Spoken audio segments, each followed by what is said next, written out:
And let's just jump right into it. The topic was, of course, Russia and Ukraine. And let's see what people asked, and let's see what we can answer. From David, we got a $4 super sticker. Thank you, David. And Maria says, we really need to talk a lot about crypto's lack of information, and it is important to have the info from trusted sources like you. Thank you, Maria. I actually do a lot of crypto, a lot. I do a fair amount of crypto reports on my channel. So, you know, and maybe we will cover a little more crypto, Alexander, as the central bank digital currency theme starts to creep in on us, because we are seeing it, creep up. But I think we're still maybe a little bit away from that. But not people are very talking long. about it. The Biden White House is talking about it. The European Union. They're all talking about it. And China and Russia, they're all talking about it. So, I mean, probably, and I'm going to be straightforward about this, probably by next year, we're going to start to see all these digital currencies that we've been talking about. The digital dollar, the digital euro, the digital RMB, and the digital ruble all being rolled out. So, digital currencies are almost upon us. So we will be talking about that a lot, I have a feeling, unfortunately. Freedom Autopsy Report says, I like the next day question thingy. You guys need a restroom break. Thank you very much for that. Let's see. Naz says, gentlemen, do you think there will be a false flag chemical attack in Ukraine? Well, I think we talked about it. It is a distinct and very, very real possibility. I'm not absolutely sure it's going to happen, because one is never sure until it happens. But it's a very, very real possibility. Maybe not that kind of attack, but some kind of a false flag attack. I mean, we're now discussing things the day following when we did the live stream. There's been more news coming from eastern Ukraine.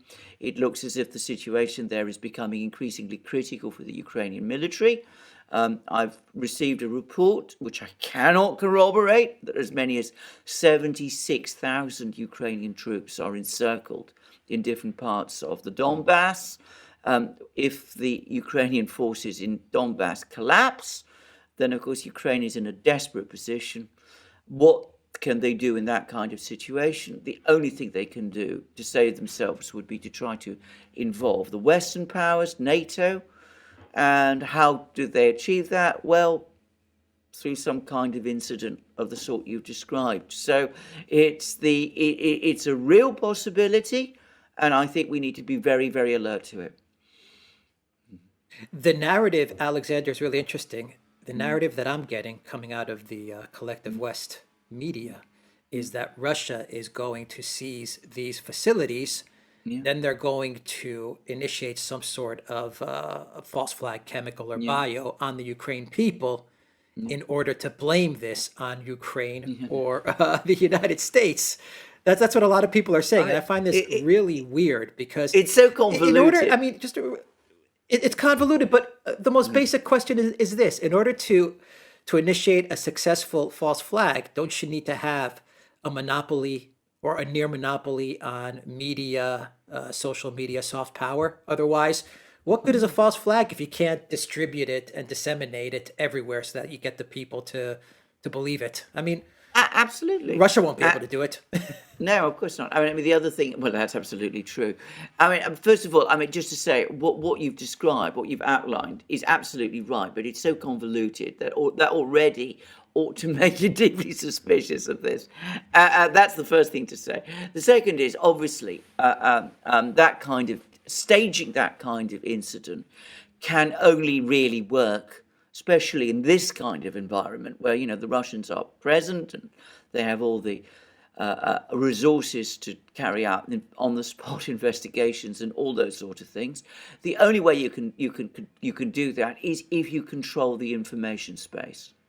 And that's essentially what's been happening over the last couple of days and weeks and months and years, but especially, dare I say it, over the last few weeks. So, that's part of the course, I'm afraid. That's why it's called manufacturing consent. Well, you can't manufacture consent if you don't control the information space. Absolutely. So for Absolutely. me, Russia, any country, I don't think it's Yeah. possible for any country No. to do a false flag because they No. just don't control the information space. Exactly. Exactly. Exactly.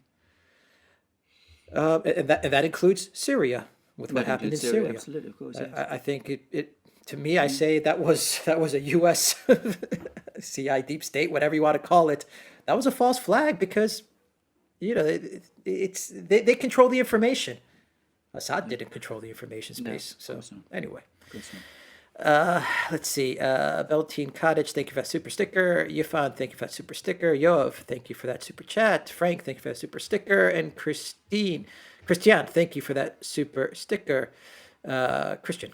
Dominique, hello. Thanks for your comprehensive analysis. My best wishes to Gonzalo. Alex, looks like super chat works again for me. Thank you, Dominique, for that.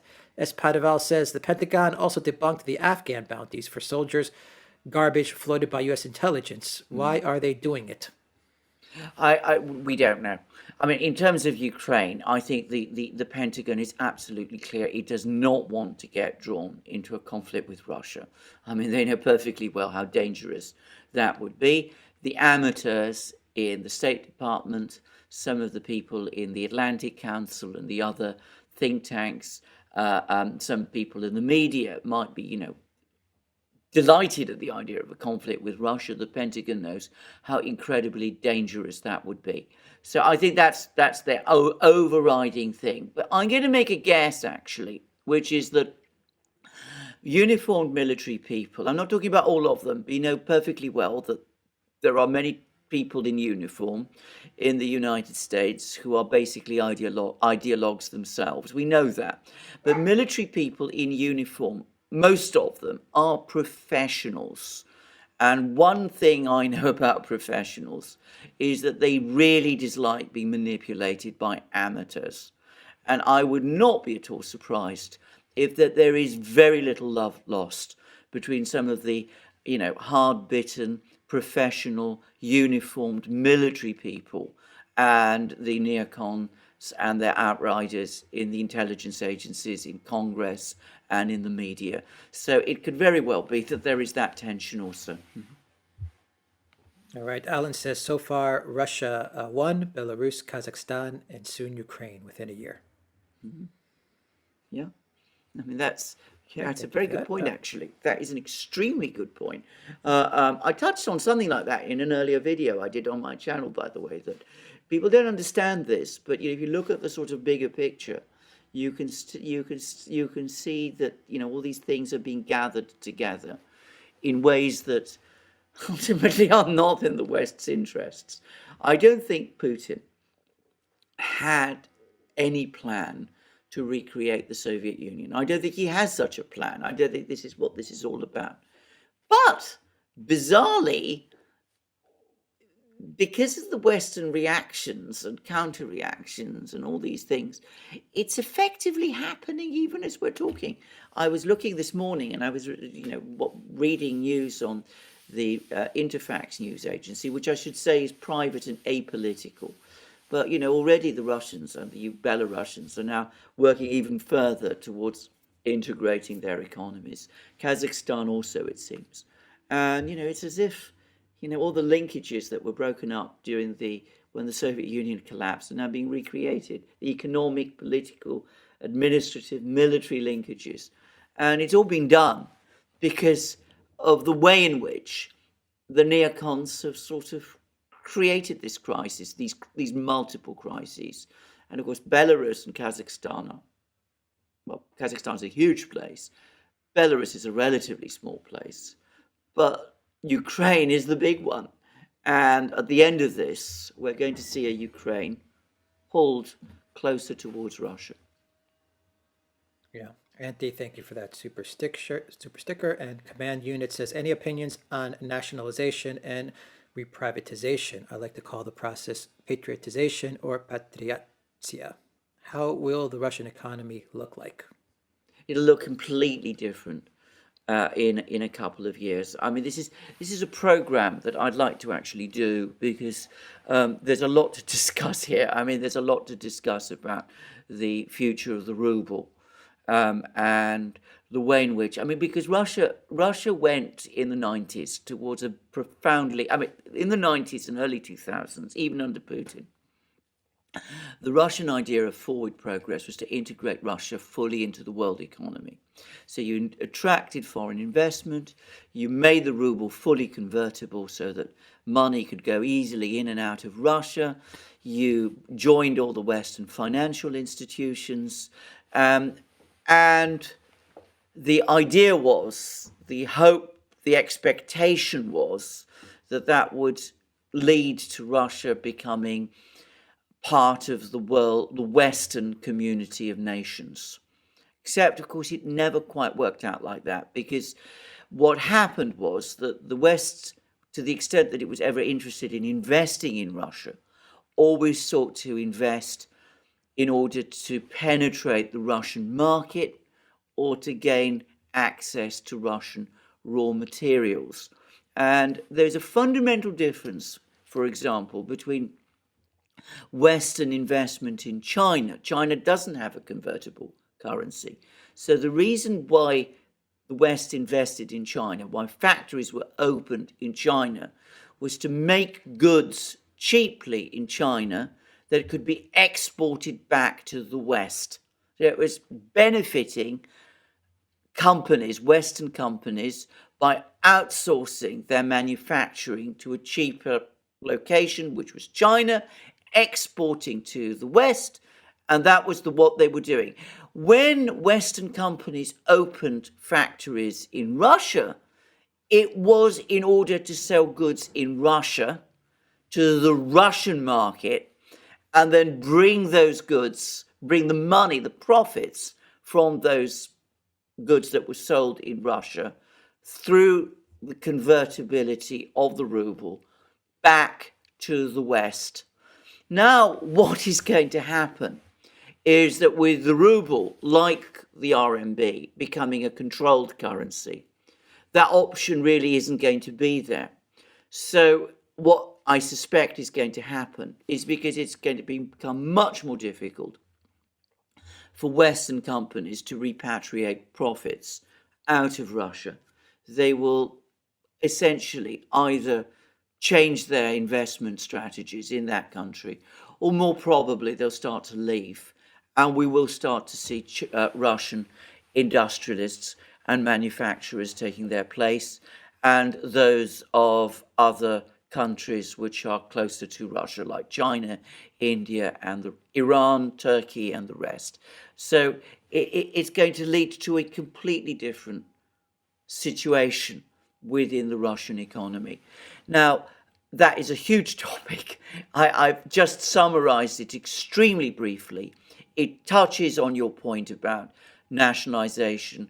I don't like to call it nationalization, because what I suspect is going to happen is we're going to eventually have fire sales of all of these products, of all of these, many of these factories and plants. It's already starting to happen to Russian businesses and Russian investors and things of that kind. And eventually it will mean a Russianization, a further Russianization of the Russian economy, which will probably evolve over the next couple of years. So that's, I think, where we're going to go. All right.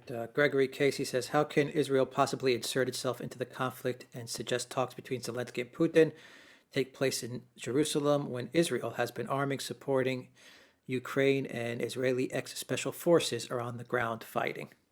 Well, indeed. But you see, the Israelis apparently, who are, realistic people, I mean, they understand war, they fight them.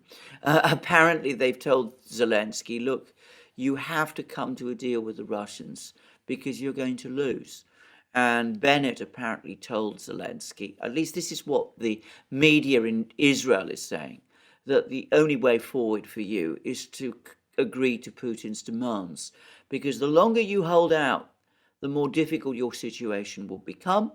And eventually, if you continue to hold out long enough, then you may find that the Russians withdraw the demands that they're making now, which are reasonable within certain limits, and then will substitute further demands which might be far worse than the ones that they are making at the moment.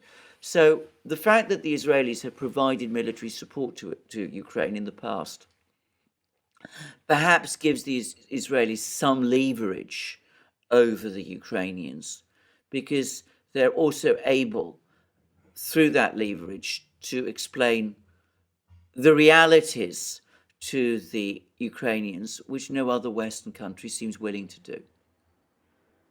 All right, V-Plan, thank you for that super chat. And Mitko says, will Bosnia, Kosovo, Macedonia be the next war, or Taiwan? What's your take? I have no idea, but one way or the other, wars are coming to both. And we're going to be doing, Alex and I, a program shortly on the US-China talks, which took place on Monday. Suffice to say, all the indications are that they went badly. And the US went to those talks wanting to talk about Ukraine. They found the Chinese utterly immovable on the subject of Ukraine, but instead the Chinese apparently insisted on talking about Taiwan. So the Taiwan issue is steadily inching towards a crisis. And of course, the Balkans is also inching towards a crisis. So I'm not going to try and guess where the conflict is going to start soonest. But, we are looking at conflicts in both places. To the extent that the neocons are the people who are driving the confrontations, I would have thought the Balkans would probably be their favoured place, simply because obviously Serbia is so much weaker than China is. But, we'll see. Iris says, Zelensky in a TV claimed Russia surrendered. Then 2 hours later, he begged for help for more warfare. This was bizarre. Please elaborate. I mean, the greatest. I pay no attention. I pay no attention to anything Zelensky says, and one of the most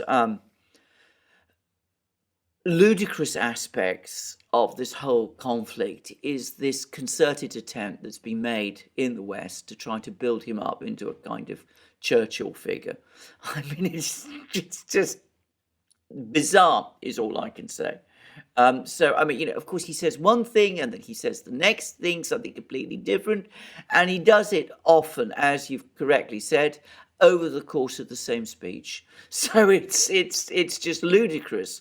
I mean, he's very disconnected, very disjointed. He's making all kinds of, he claims, 12,000 Russian soldiers killed. On Friday, he said that 500 Russian soldiers, a whole battalion apparently had surrendered en masse. He says all of these things.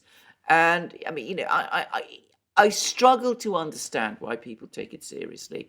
Well, I don't struggle to understand. I understand why the Western media and Western governments are taking it seriously, but I don't think we generally should do. Well, he's speaking to Congress on Wednesday. Oh, indeed, and he's also speaking. That'll be interesting. Indeed, and he's also speaking, which is today, Tuesday. He's also speaking. He's also going to meet with the prime ministers of Slovenia, Slovakia, and Poland, who are chugging in a train to Kiev. Almost certainly having been granted some kind of safe contact to get there by the Russians. So, the whole thing is just, it's a theatre of the absurd. He's a fitting hero, I think, for these times, for the absolutely West. Absolutely. He is. He's an actor. He's propped up via social media. There's nothing there. It's all scripted. It's all fake. If you ask me, I think he's very representative of the type of figure that would be lionized and would be made into a hero in today's world. I'm so sorry to say it, but I completely agree with you. Joe says, currently wearing my Good Day shirt, fresh from the Duran shop. Thank you for your service. Yes, thank you very much. Drinking from Use my the Good code Day mug. 10% off. 10% off the Duran shop, everybody. Thank you very much, Joe, for that. Alan says, once the war is finished in Ukraine, few countries will exit European Union because of sanctions, and I believe the first one to leave is Hungary. Well, we'll see. much going on. The other country to look at the moment is Turkey, by the way. Now, Turkey obviously isn't in the European Union, but apparently they were told last week that if that every NATO state must apply the sanctions, and Erdogan said flatly no, and he's even talking now about buying more arms from Russia. So it's beginning. The question is, will Turkey remain in NATO as a result of all of this? So I could see things starting from about the autumn. We're going to start to see all sorts of things starting to build up, and we'll see where it all goes. Yeah. Kane Waff 8, thank you for that super chat. And Juva says, great discussion. Thank you for that, Juha. And Command Unit said, how would a partial forced default to Western creditors affect Russia? Russia can only pay in rubles now. Well, indeed. Now, can I just explain what's going to happen? Because, of course, the Russians say, look, we've got plenty of money. We're able to service all our debts. This isn't a problem for us. We are in a position to pay. Now, there's certain coupons, payments, interest payments that are due on the 16th of March. What they said is we're going to send instructions to our corresponding banks in the West to pay these coupons in Western currency, in dollars. Now, if those banks execute, then there's no problem. If they don't, we will honor our obligations by paying in rubles. Now, what else can we do? And the implication is, and I think this is actually, legally speaking, a reasonable obligation. The implication is that's a force, what lawyers call a force majeure measure. In other words, you are forced to do something by the actions of the other party. You have no real choice here. You're not defaulting. So this, it seems to me, raises some interesting legal questions, because the Russians would then say they haven't defaulted because they would cite force majeure. And at that point, it basically comes down to whether or not you bring legal claims in Western courts, and how Western courts respond to all of this. And if it is a force majeure situation, do you start seizing Russian assets, which in theory also have sovereign immunity? I mean, I don't know. It is a very complicated legal situation. I don't think we've ever been in this kind of situation before. If you start seizing Russian assets, and logically, the most obvious ones would be the ones that are frozen in those bank accounts to pay those debts, then of course, ultimately, you're not in default anymore. I mean, the whole thing is, as I said, it has a very zany quality, and the legal implications of this are really extraordinary and very bizarre. Yeah. Why did they hold half of their reserves outside of? Well, outside it's of their unheard control? of. It's unheard of. The only situation, that was a the big only mess up. circumstance, I mean, I've looked into the legalities of this. The only circumstance in which you can freeze reserves in that kind of way would be two. One, if it was ordered by the United Nations Security Council under Chapter 7 of the UN Charter, which of course it hasn't been. And the second, in the event of a formal declaration of war. Neither situation exists. So what is the legal basis under which it was done? Why did Russia hold those reserves, though, outside? Is the question that everyone's asking. Well, I mean, not all of the reserves were held there in foreign reserves. But I mean, bear in mind that even if you have dollars even if you had all those dollars in Russia, it wouldn't have made any difference, because the central bank and the key Russian banks are now prohibited under sanctions from having direct contacts with Western financial institutions, or indeed any Western institutions. So let's just say that all those reserves were held in Russia. and the Russian government were to say, look, we've got all the money, we're able to pay, we've got all our dollars in Russia, we're prepared to pay on these coupons, how do you transfer that money if the Western financial institutions refuse to receive it? Right. All right. I think in some ways that's actually the even more serious problem, because the freeze, not all Russian reserves are frozen. In fact, what I understand is Russia is absolutely awash with dollars because of the amount of money that's actually pouring into Russia from gas and indeed energy sales, including oil sales, which we will come to, no doubt, in this program or in a later program. So it's not as if they are short of money. It's that at the moment nobody's prepared to treat with them, and Right. I mean this is an Crossfire. unprecedented situation. All right. Commander Crossfire says facts don't cease to exist because they are ignored. Thank you very much for that. That's so true. MCOM Black says, how does But can I does just say to Skolkovo that? come- Can I just say to that? Of course, in the postmodernist world, facts don't exist; only narratives do. That's what the concept known as structuralism was all about, and post-structuralism, and all these odd, literary studies that have become so influential in the West. Now, I absolutely agree with you. I mean, facts absolutely do exist, and you can't ultimately get away from them. But far too many people in the West appear to think otherwise. They think that they can make facts. Okay. MCON Black says, how does Skolkovo come into play with the funding of it by Hillary Clinton, among others? Will they get caught themselves, or are they removed enough? I think that they are removed enough because Skolkovo has been very profoundly remodeled, apparently, over the last 10 years or so.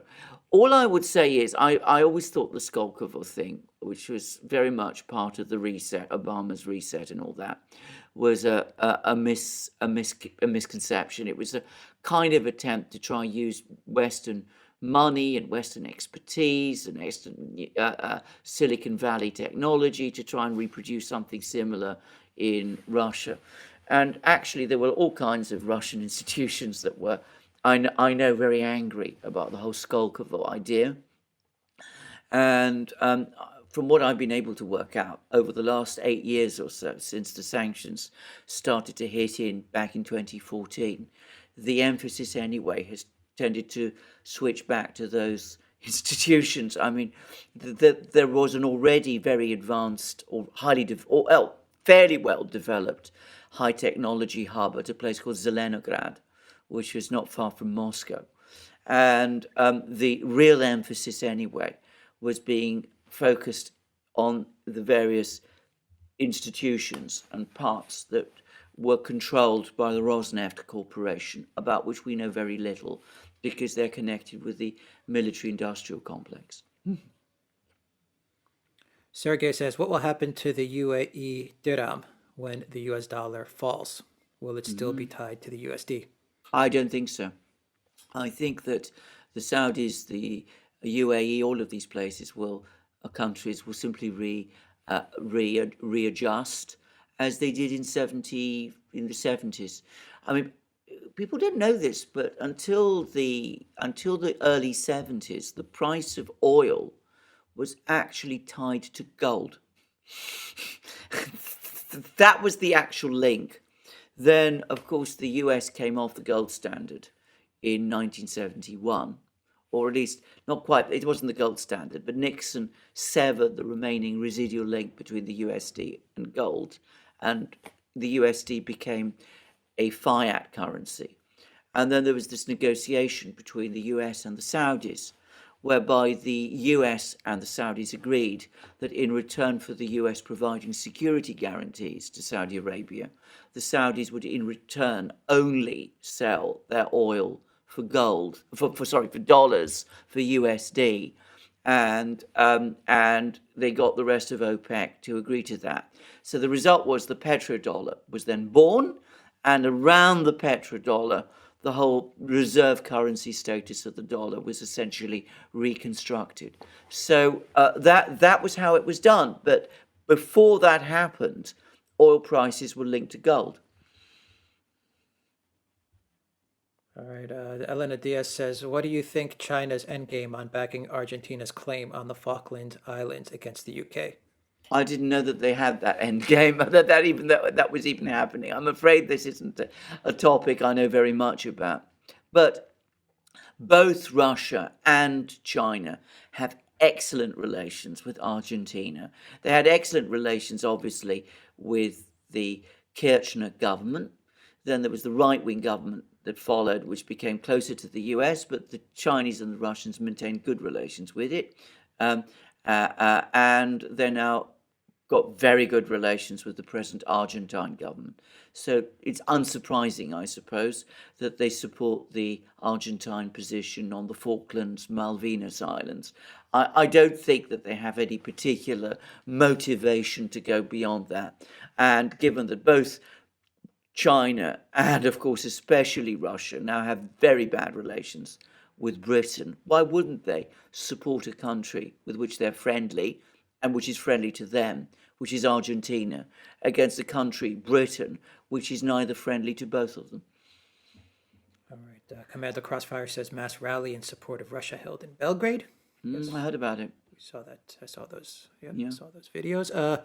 Eugene says, is Putin pushing for the federalization of Ukraine and assurances on the Russian language in the negotiation? If not, will this be a likely outcome anyway? I think he is, and I think it will. Is the short answer. So, of course, that all depends on whether the Ukrainian government itself is prepared to come to terms, and there are some questions about that.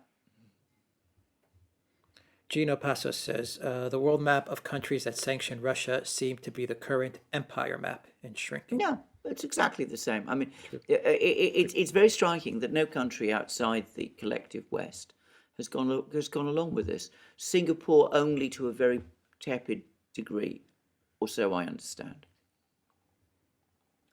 Freedom Autopsy Report says, you guys are missing the cloud word pivonism, which is to create an unsustainable welfare state designed to collapse in order to set up a Leninist state.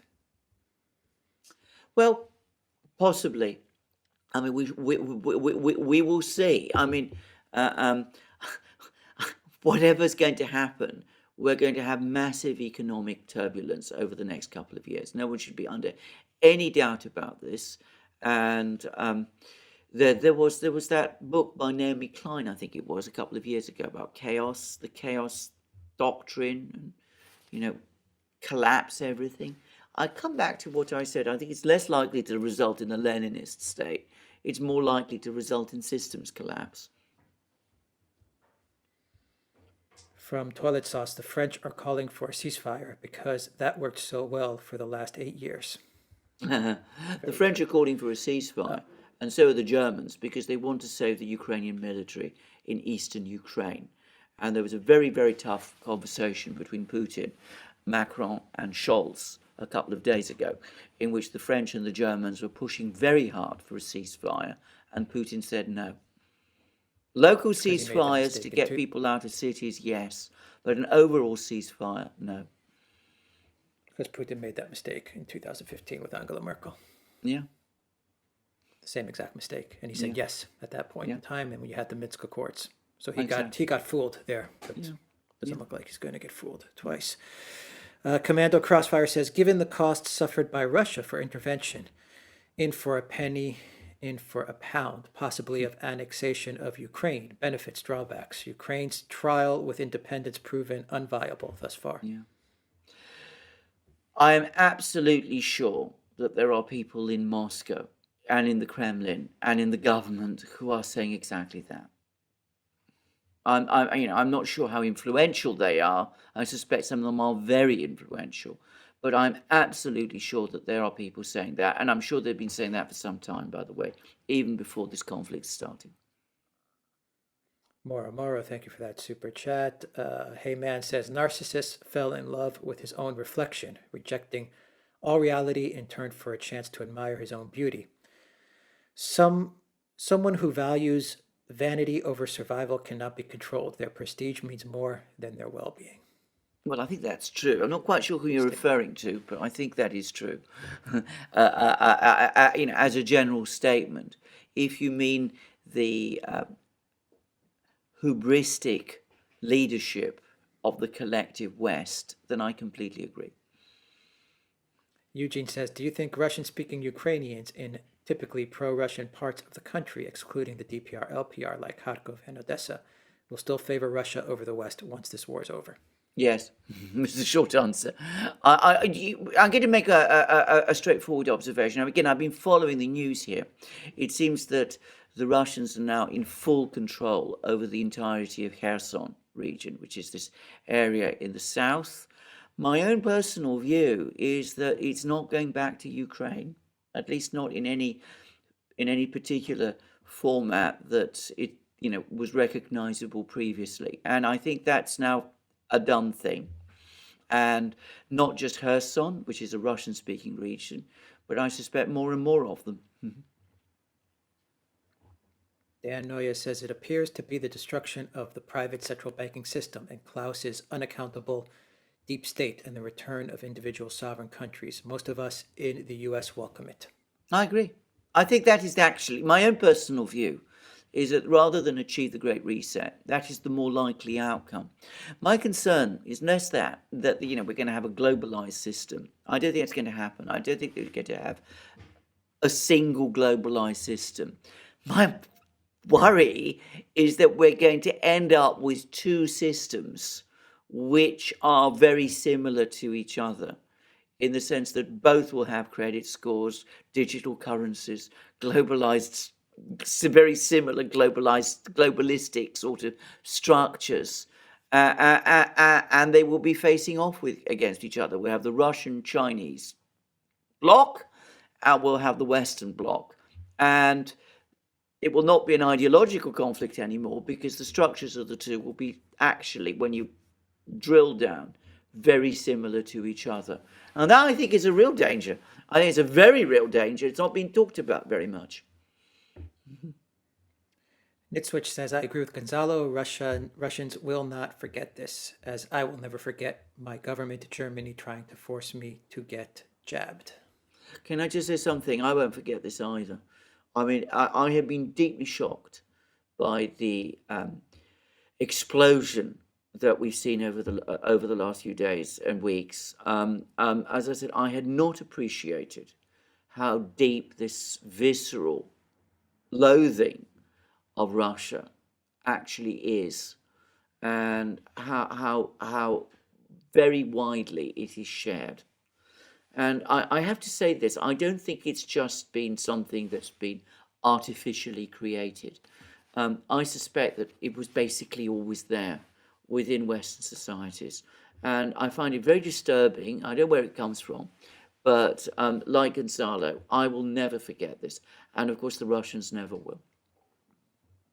Sidebook VR says, not only did Putin cure the coup, but solved the culture war accidentally to relieved conservatives. They can now kick the bucket down the road as usual. Yeah, agree with that. Dan Noyes says, demonized because Russia runs its own central bank. Yeah, its own economy, its own financial system, its own military. The Russians, by the way, say this all the time. It's because they are sovereign that this is one factor why there is this enormous hostility to them. But I think, as I said, that there is a visceral thing which is very deep and probably goes back very far in Western societies. Jake Alt says, Gonzalo said no precedent for this wartime bigotry. Japanese internment camps. I agree with that, actually. There are precedents. But, we're supposed to have moved forward from those times. Well, we see that we haven't. Sparky says Gonzalo's firing on all cylinders. Great insight. Thank you for that. He surely is. Sparky Moro